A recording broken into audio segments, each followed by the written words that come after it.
Senang sekali rasanya waktu terakhir puasa di bulan Ramadan.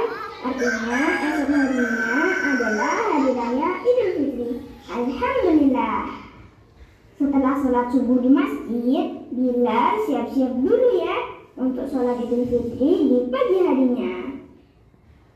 Tak lupa sebelum berangkat Bilal mandi. Bilal juga memakai pakaian bersih. From the wind to the trees to the buzzing of the bees, Ya Rabbil Alameen.